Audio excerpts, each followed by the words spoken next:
him. I want to watch the news. Are you making headway at least? This is the news.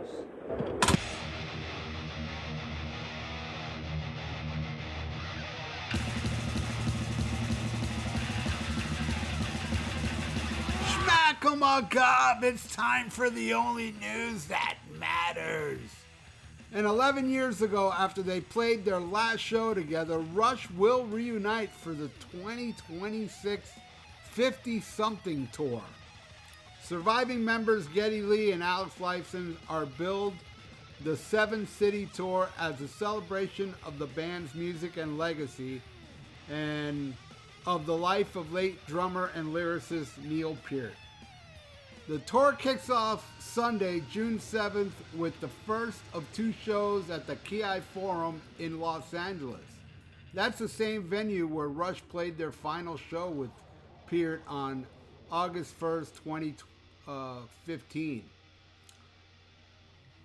Lee and Lifeson will be joined by former Jeff Beck drummer Anika Niles, who has released 4 solo albums. In a November 2023 interview with The Guardian, Geddy Lee talked about discovering her. He said, "I heard this drummer the other day. I think her name is Anika. She played on the last Jeff Beck tour and I thought she was terrific." In a statement announcing the tour available in a full video, Lee said he could not be more excited to introduce her to our loyal and dedicated Rush fan base, who we know will give her every chance to live up to the near impossible role. He also notes that the group hopes to add another musician or 2, most notably a keyboard player, to the touring lineup, to expand our sound a wee bit and free up Alex and I in order to show off some of our new fancy dance steps. Each show will feature a 2-set evening with format with a distinct selection of songs chosen from the catalog of 35 songs, including their greatest hits and fan favorites. Fans will be able to participate in the Rush artist ticket pre-sales by signing up before Thursday. It says here singing up, not signing up. Before Thursday, October 2nd. And so alright. Rush, they hinted. They didn't actually do a farewell tour, but it pretty much was a farewell to Neil Peart, or Peart, whichever it is. He didn't want to tour no more. Alex and Geddy did want to keep touring. So, if Neil didn't die, I don't know. Maybe he would have came back. Maybe he wouldn't have. But this is one of those situations for me. I'd love to see this. I would. But if it's songs I've already seen them play with the Professor, mind you, I don't know if I'd go. I'm kind of torn. I'm excited that they're going back out there because it is Alex and Geddy that didn't want to stop touring. So, for me, they get a pass. I know for many out there they won't, because there's always negativity in the world. No matter what it is, there's going to be opposition. But I'm all for it. As far as me going, I don't know, man. I mean, it's very early. I just found out this news minutes ago, and that's why I'm doing this news report now. And at the moment, I'm feeling, they got to throw in some nuggets I've never seen them play before, and I'll go. Or some nuggets that I haven't seen them play since, like, the Moving Pictures tour, the first time I saw them. Or, even Signals. But, it's going to be interesting to see this girl drummer, which she's got to be amazing. I mean, in order to step into Neil Peart's shoes, you got to be amazing. Or if she's stepping into Neil Peart's shoes, whoever. It is interesting that they're coming back. I know it's going to do well. There's only a few dates in Los Angeles, Mexico City, Fort Worth, Texas, Chicago, New York, Toronto, and Cleveland. And Cleveland is very important because Cleveland is the place that helped break Rush. It was a DJ that kept playing Working Man and stuff like that, and it started a following for them. So, yeah, Cleveland should definitely be a place they should play. And if they throw out some rare tracks I never seen them play before, South Florida is definitely a place to see them play. I did fly to New Orleans to see the farewell. Well, Rush 40 it was called. It wasn't a farewell tour, but even at that time they were saying, man, we don't know if we're going back out because Neil doesn't want to play no more. So I took that as a farewell, you know, and it was. Come on, I mean, don't fool yourself. This, you know, Rush without Neil Peart is like, it's insane, you know. It's like Dio without Dio. But, you know, again, like I said, they didn't announce no farewell tour. Alex and Geddy wanted to keep touring, so I really don't see nothing wrong in this. I think it's, you know, it's viable, man. And I don't know, now that I'm talking about it more, I think I'm going to go even if they do play songs that I've seen them play before. I don't know. It's very early in the morning. I haven't had my breakfast yet. And maybe after my breakfast, I'll be a little more clear-headed. But, you know, my seeing Rush live goes back 40 years, you know. I've seen them a bunch of times. Many, many times. So if I end up not going, I saw Rush. Well, I saw, you know, the second lineup of Rush. And I'm content with that. And I feel that way with a lot of these bands that are touring now that hardly have any members left. And they do come back after announcing a farewell tour. You know, I'm kind of like, you know, I saw them, you know, when it was the original members. I saw them when they kicked ass, and I saw them for cheap. You know, the front row back then was like $12, and you know how much the seats were in the nosebleeds all the way at the end? $12. It was $12 the whole damn arena. You know, I think, or maybe even less. Maybe even less than that when I saw Moving Pictures, which I saw twice. You know, I think the second time I saw them, it was really the Exit Stage Left tour, where I won tickets and I went on the K102 party bus all the way up to Lakeland, Florida, which is a good 4 or 5 hour drive. And it really was a party bus. I was young, man. I was like 15 at the time.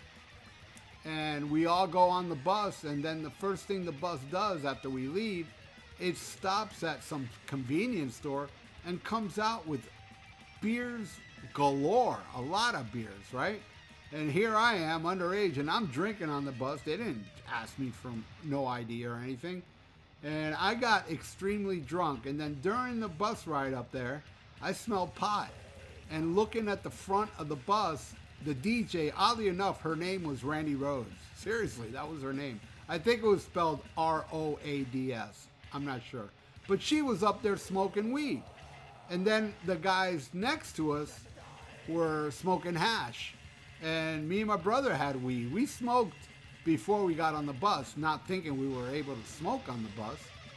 So we started smoking and passing it to the guys with hash, and they were passing it back to us.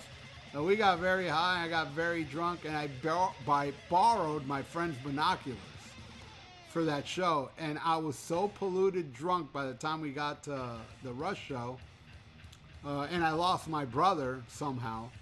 I ended up passing out. It was a general admission show. I passed out on the floor in the general admission. Some guy woke me up, and I was like, oh, what the hell's going on, you know? And my binoculars were gone. Somebody stole them from me while I was passed out.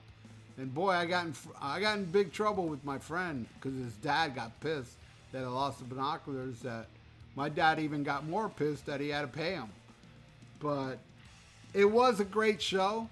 I remember that show vividly. I remember I was sober enough to enjoy it. I don't believe there was an opening act. There might have been, but I don't think there was.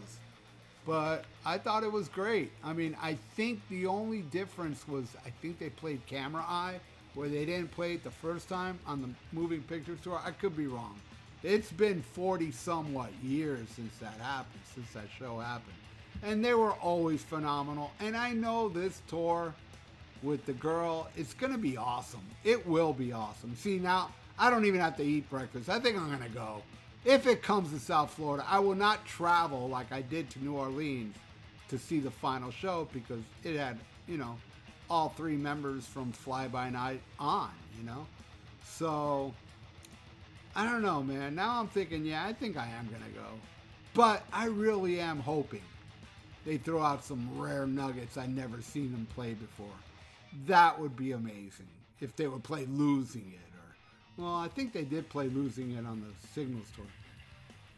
But just some rare tracks, or tracks I haven't seen them play since the Moving Pictures Exit Stage Left tour.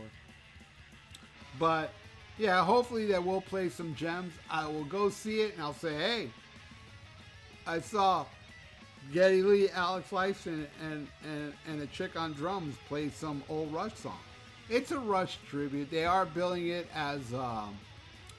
you know, as a tribute to Neil, and I saw the interview with Alex and Geddy, and they're saying there's going to be a part of the show that's going to be dedicated to Neil, which I'm sure he'll be up on the big screen, and it'll be awesome. I'm sure it'll be awesome. Maybe they'll play some, you know, audio footage of him doing a drum solo or something. I don't know. All I know is that this is good news, especially for those that never seen Rush. You're never going to see Rush, but you are going to see, I believe, I really do think it'll be awesome.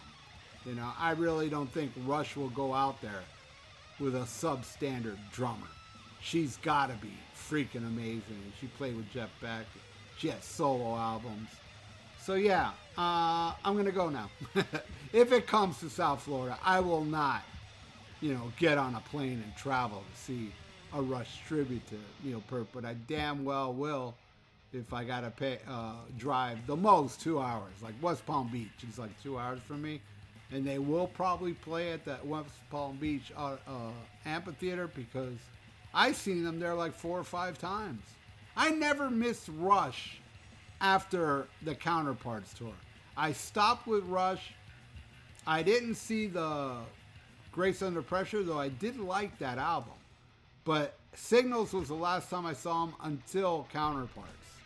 You know, so there was a big gap there where I kind of lost interest in Rush because Hold Your Fire I thought was not good, or Power Windows. I was not into none of that stuff, or Presto or Roll the Bones. It wasn't until Counterparts.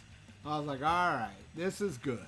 And I loved Test for Echoes. I saw this ranking. A lot of people put Test for Echoes at the very bottom. I would say Hold Your Fire and Presto and Roll the Bones and Power Windows, I would put under, you know, Test for Echoes. Test for Echoes, no, I would put Snakes and Ladders and then Test for Echoes. Test for Echoes is a damn good album, man. I love the song Driven. I love the title track.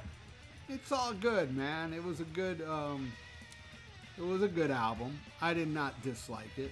But anyway, how do you all feel, Rush fans? Will you go see this? I know those that love Rush and never seen Rush would definitely want to go to see this. But how about you guys that are Rush fans? I bet about 90% of you would go. And hey, now that I feel, I haven't even eaten breakfast, but now I feel, damn, you know what? I should go. I should go. Pay my respects to Neil. And Rush is one of those bands I've said a million times. If I only owned albums that had no douchebags in it, I'd only own Rush albums. So what do you all think? Leave it in the comments below. You excited for this? All of a sudden, I'm excited. Halfway during the news, I'm like, oh man, I wasn't sure before. I was like, I'm not going to go see it if they don't play no rare track. To now going, yeah, you know what? I would love to see it. But it has to come to South Florida. I'm not going to travel. So thank you so much for watching The Only News That Matters. I really do appreciate each and every one of you. Please subscribe to my channel if you haven't. Ring that little notification bell and like the video. It's good for the YouTube algorithms. So stay frosty. Listen to Hemispheres and schmack 'em a gob. Farewell and adieu to you fair Spanish ladies. Farewell and adieu, you ladies of Spain. For we've received orders for to sail back to Boston. And so never more shall we see you again.